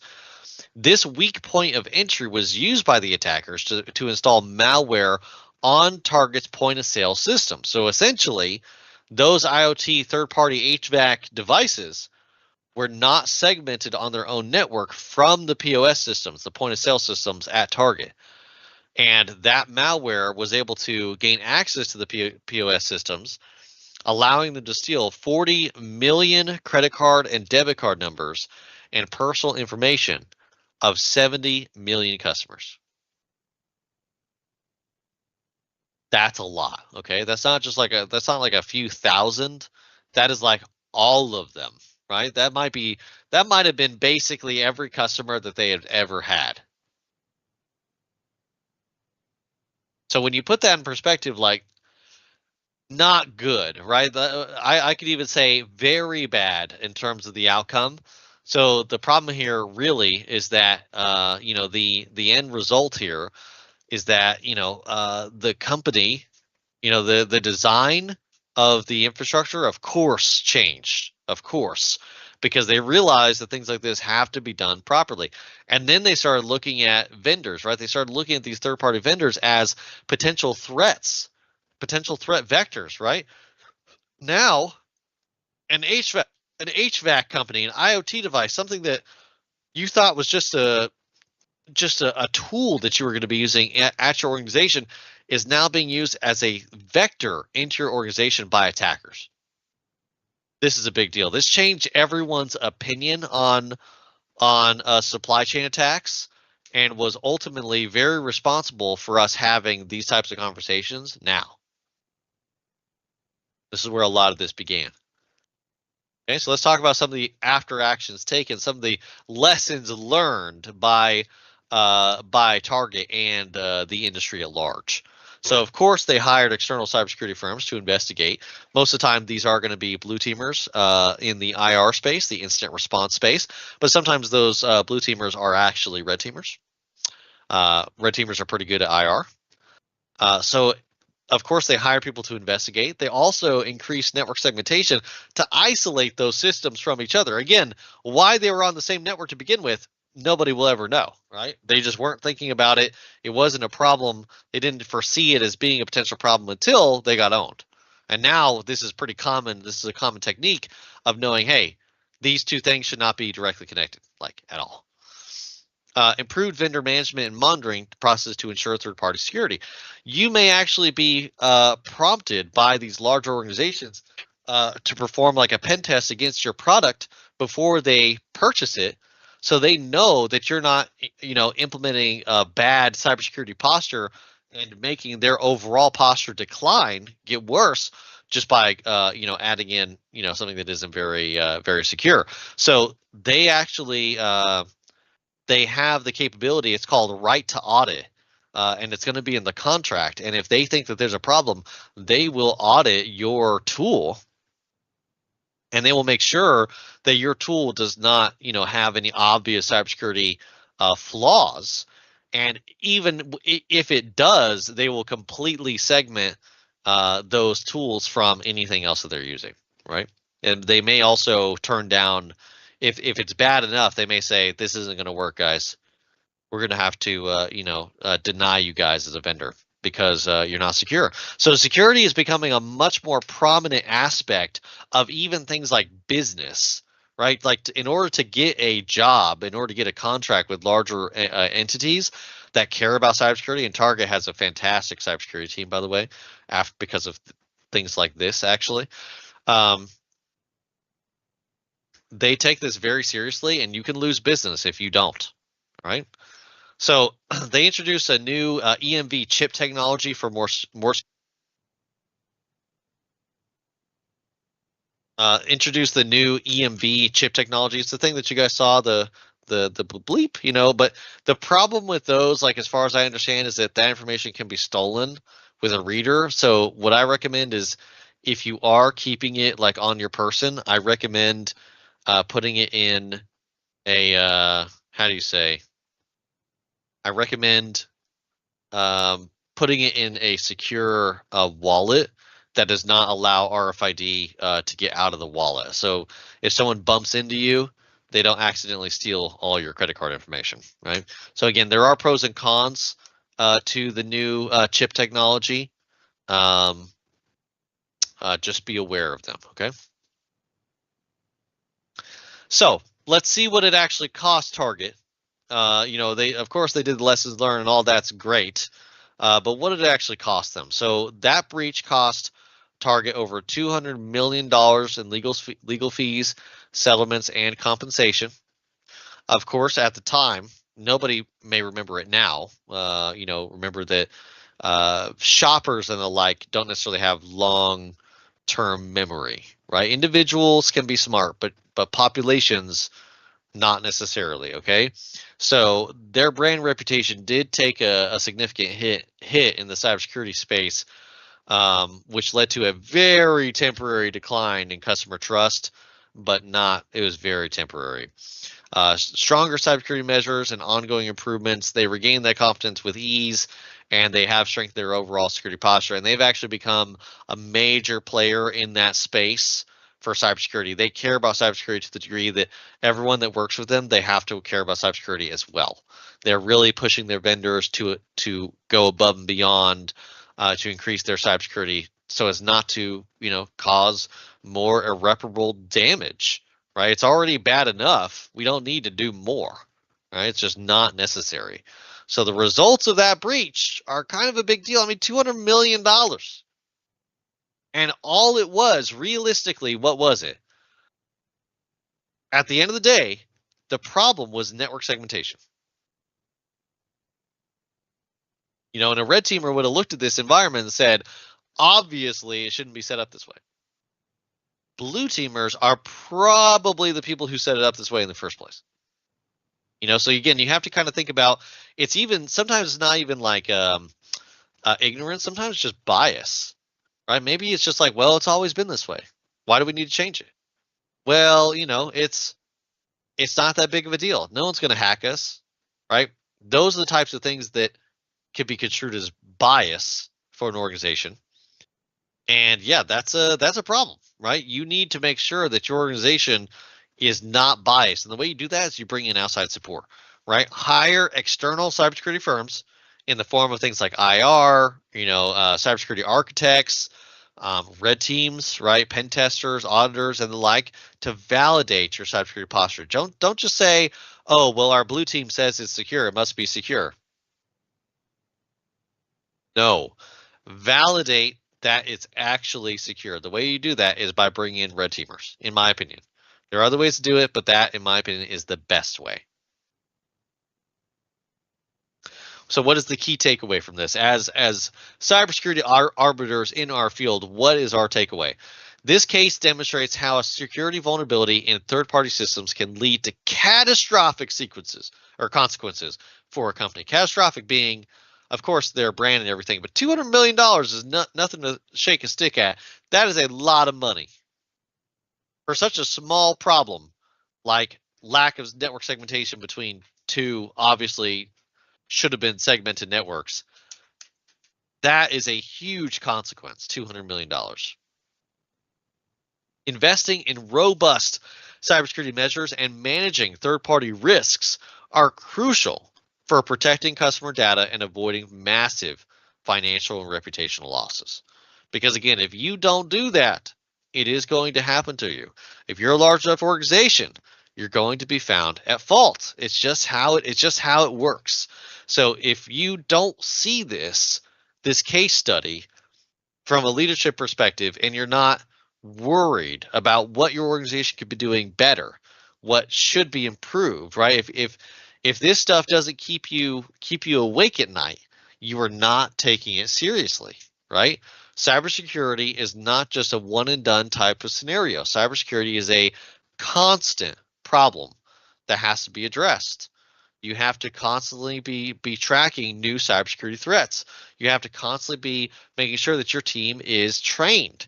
You have to constantly be training end users. You have to constantly be making sure that you're using the best and the the best in field, cybersecurity technology, cybersecurity controls. You really have to take it to the nth degree to do this properly. And that is going to cost you money. Is it going to cost you $200 million? No. Right? They could have spent $200 million on cybersecurity for the next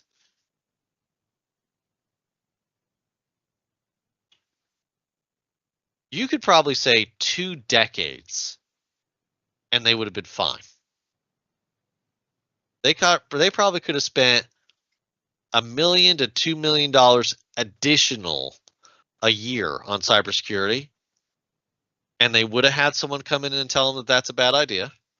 So they would have fixed that. They would have increased their cybersecurity posture even further. So they would have fixed all that. And again, any organization that understands how this works, that cares about cybersecurity, will understand what I'm saying. You spend a little bit extra every year in and year out, and you avoid that big number, that big scary number. It never happens. Yeah, you might get owned. You might have smaller things happen, but literally, cybersecurity prevents, it mitigates attacks. Is one of the major functions of cybersecurity. Not just stops, mitigates, which means okay, we still got hit, but it's not nearly as big of a problem, right? Like one thing that I'm thinking about is okay.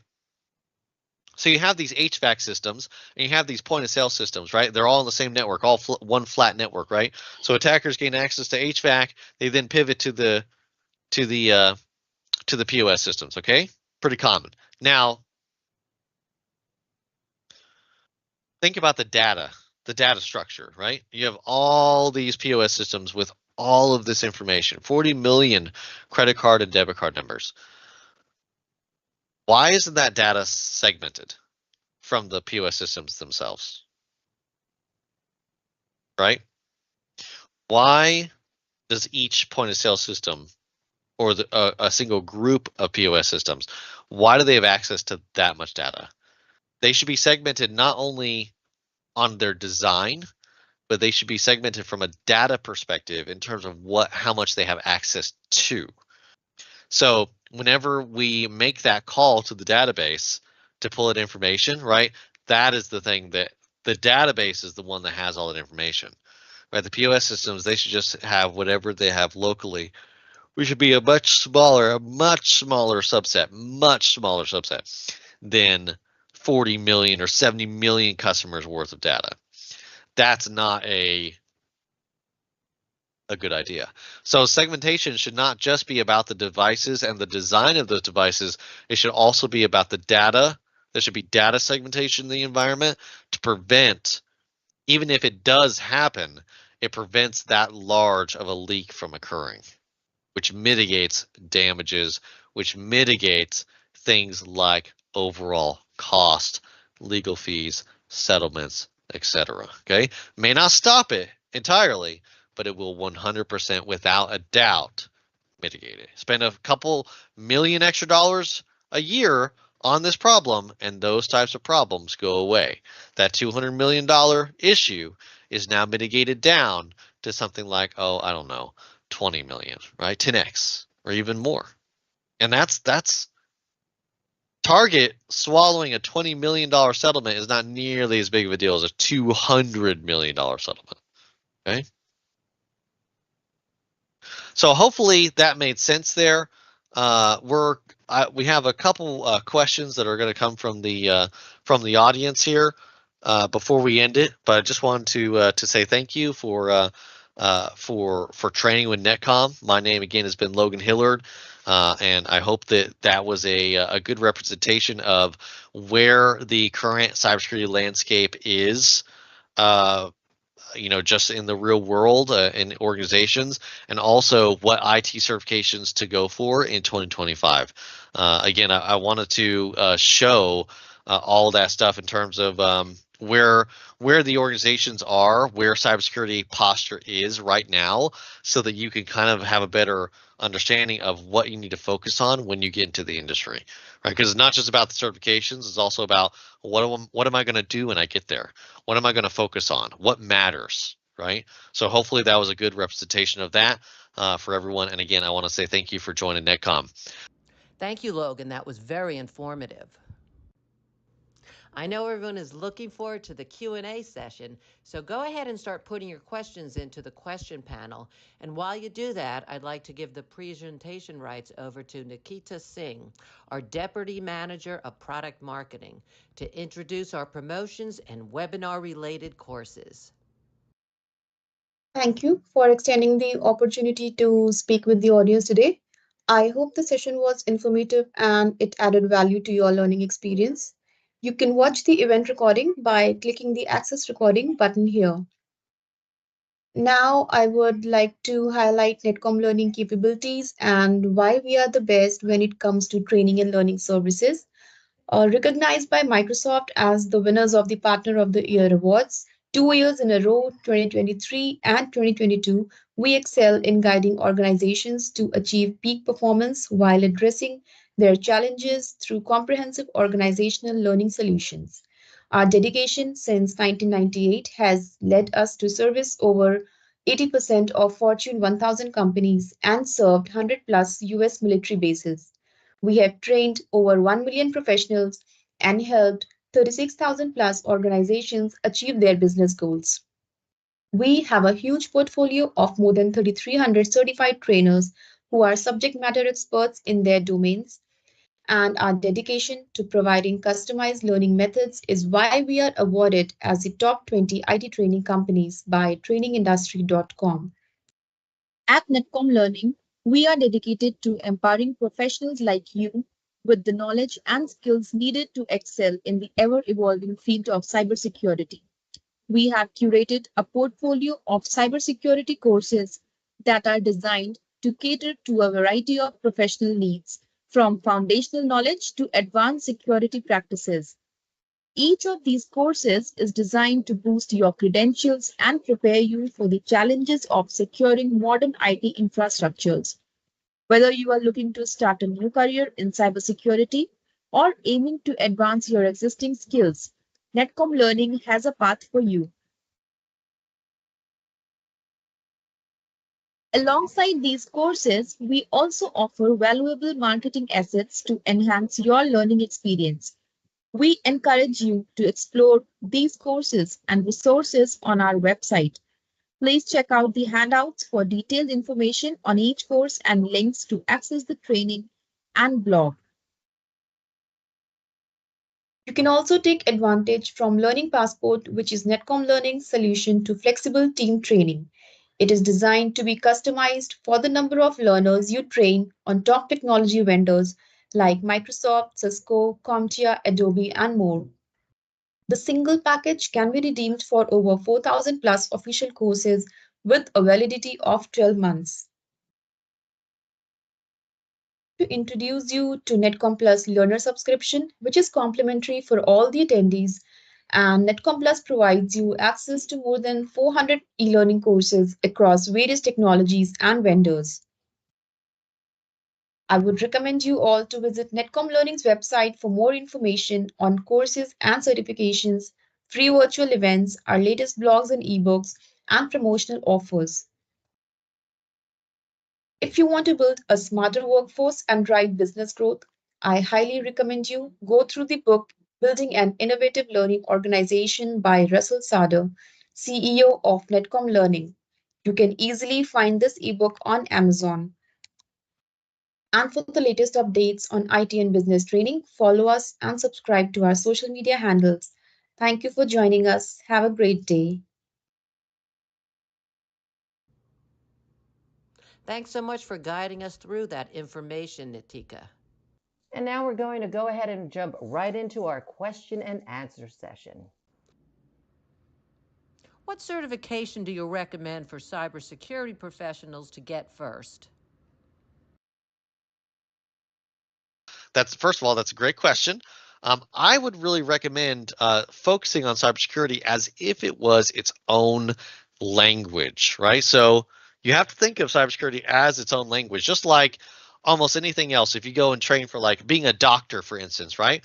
That's a completely new language. If you're going to try to be a doctor, you can't just speak the same words that a doctor uses. They kind of have to meet you where you're at in order to have a conversation with you. But whenever they talk to other doctors, they're speaking at that higher level language. It's a lot more complicated, right? So this is the same thing. Cybersecurity is a new language. So the language exams are the ones that you need to focus on the most first. And that's going to include things like the Security Plus or even the CEH or the Pen Test Plus. Remember, those cover the same thing now for the DoD. I recommend the Security Plus as a really good beginner cybersecurity certification because it gives you that language to be able to then go on and have that conversation with other people in the industry and to be able to talk about, well, this is what I think matters. These are the things that cybersecurity focuses on, et cetera, et cetera. To be able to have that conversation is extremely important. That's what you need to focus on, okay? Is can I have that conversation with other people in the industry? Can I understand and explain to other people what matters and what we should be doing? Okay. So, and all that starts with things like the Security Plus. So start there and then move into more technical certifications like some of the Microsoft certs if you're going to go that route. Or even the Cisco certs could be a good option if you're going to focus more on networking. Some really good options there overall. Okay. What should an organization be doing to defend itself properly in 2025? Another great question. The best way to answer this question is proactive cybersecurity measures, right? We're not just talking about reactive. We're not just talking about hiring some SOC analysts. We're talking about performing red team operations, getting a pen test done, getting audited, validating your cybersecurity posture by getting some unbiased third-party red teamers, some attackers into your organization to validate your cybersecurity posture. Beyond that, something like threat hunting. So maybe an advanced blue teamer or making sure you have threat hunting platforms to perform threat hunting from. Many EDRs support this, but some SIEMs also support threat hunting platforms as well. Microsoft Defender XDR and Microsoft Sentinel both have threat hunting platforms, for instance. Things like CrowdStrike also have it. Cylance also has a threat hunting platform as part of their EDR solution. So all of those, they really are the best ways for an organization to defend themselves because you should obviously be using EDR, you should obviously be using reactive SOCs and having people monitor for alerts and things like that. But even further, you should be getting pen tests and you should be performing threat hunting, looking for attackers that are in your organization that you have not seen yet. If they've bypassed all your tools and you haven't seen them, how are you going to see them? Right? If you don't have visibility, if you don't go looking, how will you ever know? You won't. You will never see them if you don't ever go looking. So any organization that's not performing threat hunting, in my opinion, is not really doing it properly, right? They're doing a reactive SOC rather than a proactive SOC. And again, anyone who's done any level of sports, you'll understand the reactive versus the proactive. If you proactively go for a ball by moving in that direction before the ball is played, 9 times out of 10, you'll beat the man that you are playing against, even if that person is faster than you. If you move before they do, you will likely beat them to the ball, right? That's proactive versus reactive in sports. And that is the exact same reason why it's important to be used here for cybersecurity. Right? So again, great question there. That's what I recommend an organization do in 2025. Prepare yourself by bringing in red teamers and performing threat hunting in your organization. Which certificate is the best value and which is the hardest? So that's a good question. Definitely. I'll probably have to think about this one. So which certificate is the best value? The CompTIA certs are great value because they're cheap, right? You can pay for them on your own. They're only like $250 to $350 a piece. And so they're definitely reasonably priced. That may seem expensive, but for cybersecurity certifications, they're actually pretty cheap. And again, it gives you that good bang for your buck because it teaches you the language. So that's the best value answer. But which is the hardest? That's probably going to be in like the CISSP range, or if you go for some of the more complicated certifications, things that we didn't really cover because they're more red team like practical certs, things like the OSCP, the PNPT, and the CPPT, those certifications are definitely some of the harder certifications that I know about. There's also a subsection or a section of certs from SANS, if you've heard of them. They have some certifications. The one that I know about are GPEN and the GEXPEN, GPEN and GXPN. Those two certifications are very difficult, very hard, but they cost a lot of money. Something like $6,000 to $10,000 per certification, per exam. And again, they are that expensive because they are that good and they are that difficult. Okay, so don't take those without getting some training. Get a mentor to kind of lead you on that process. If you want to go for the hardest exams, those are going to be some of the hardest, alongside some of the ones like the CISSP, because it just covers so much material. CISSP is like how to prepare to become a CISO. Like, you should be able to have a conversation with almost anybody and understand how those teams need to be able to interact with each other and how they can bring cybersecurity posture, improvements to your organization individually and as a whole, right? So the CISSP is definitely a broad picture on that, which is very important. How can I get leadership on board with cybersecurity and the value that it brings to my organization? Great question. Fantastic question. What I learned, and this is what the CISSP really teaches you, what I learned is that you need to be communicating with leadership in their language. So what do I mean by that? They speak in terms of monies, right? Of dollar signs, finance. So let's say that we have a risk, and that risk is like it's classified as a high risk.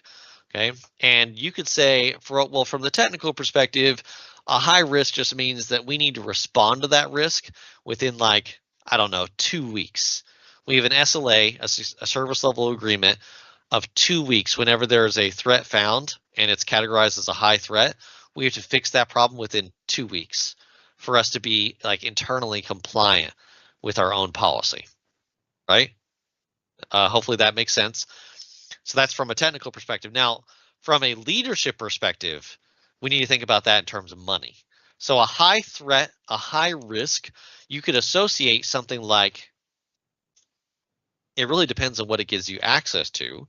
But let's say that it gives you access to like names and emails. Okay, so that's not that big of a deal, but it could be construed as some sensitive information. Maybe you could say that risk is something in like the hundreds of thousands.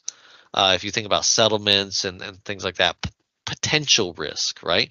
So you put a number on that, and then you say, okay, if we fix this by rolling out this cybersecurity control, or even these cybersecurity controls, by hitting it multiple fronts, right? Defense in depth, we mitigate that risk down by something like 90%. So instead of a risk assessment of something like, I don't know, $250,000 over the course of like, 3 to 5 years, which would be, $75,000 to $50,000 of risk per year, we could mitigate that down like 10x, and so now your risk to this is only 5,000 a year, and now we're fine. So if you had like a sometimes organizations actually develop these cybersecurity funds for, hey, we know that something's going to happen. Hey, we know something's going to happen. Let's put some money to the side and let's make sure that that we can pay for anything that is going to occur, right? If something does happen, let's make sure that we can respond to it, right? So they may set aside $5,000 a year into that fund because of your recommendation, and that's how we get those types of things approved. Like our ROI on that cybersecurity threat, if we implement this, yes, it may cost us this much money, but we may actually save money by implementing these cybersecurity controls. Instead of having to put aside $50,000 a year, let's mitigate that down to $5,000 a year. If it costs us $15,000 to implement that cybersecurity control, and our risk is 5,000, that's a combined risk of 20,000. Our initial risk was 50,000. So our leftover risk is only 20,000. So we've mitigated $30,000 of risk per year. We are saving money. You just spent $15,000 and now you're saving $30,000 a year. Well, that's an ROI of 6 months. You see how that works? That conversation was for leadership. That wasn't for the IT people. That wasn't for the blue teamers. That wasn't for the red teamers. That was for leadership. And people in that role, in those CISO, those CTO roles, the people who are leading the cybersecurity conversations for leadership, sometimes people in the GRC roles, the governance, risk, and compliance roles, sometimes those people have to have these conversations. They are very much responsible for getting that point across to leadership for them to actually accept it. Because without this type of conversation, leadership is not going to be on board. If you just say, hey, can we get $15,000 approved for the budget? They'll probably say, well, what's that for? What's the point of that? Right? Why would we do that? And if you can't show why it's necessary for your organization to make those commitments, then it's not going to make any sense to them and they're not going to see any point to doing it. So you have to speak their language, ROI and monies. All right. And I really hope that that makes sense, guys. Those are some great questions from the audience. I really appreciate. Once again, I want to remind you that as you leave this session today, you will be presented with a short survey.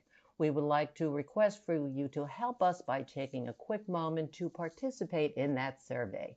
Your feedback really helps us understand your learning experience as we are constantly looking at how we can improve our future sessions. The survey answers are measured on a scale of 1 to 5, 5 representing outstanding and 1 representing poor. We want to thank all of you for joining us today, and if you do come up with any additional questions, feel free to send them to webinar@netcomlearning.com at any time. We hope that you found today's webinar informative, and we look forward to seeing you back here with us soon. Feel free to tell your friends and colleagues about our webinars and other courses. Have a great day, everyone.